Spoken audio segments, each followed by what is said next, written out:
Anthony Carty is a renowned British professor of international law.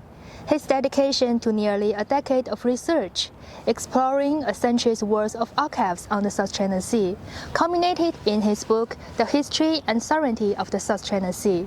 In this interview with China Daily, he shares his key opinions and findings on the South China Sea.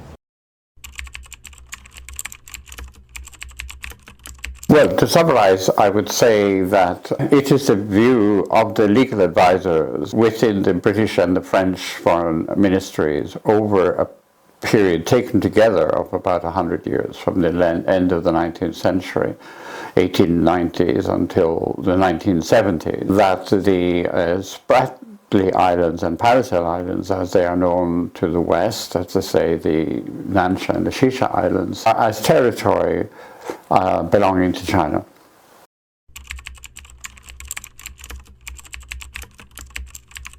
I think one has to be have a very dark view of the whole American position here. It is entirely about containing China and indifferent to issues of law entirely.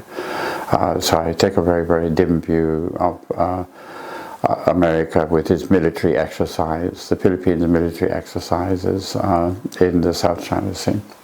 They're purely confrontational.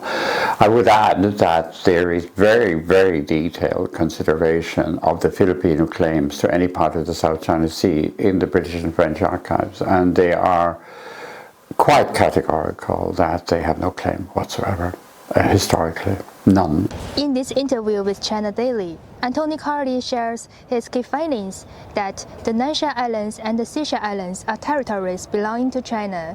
The US and the Philippines military drills reflect that the US is utilizing these actions to contain China.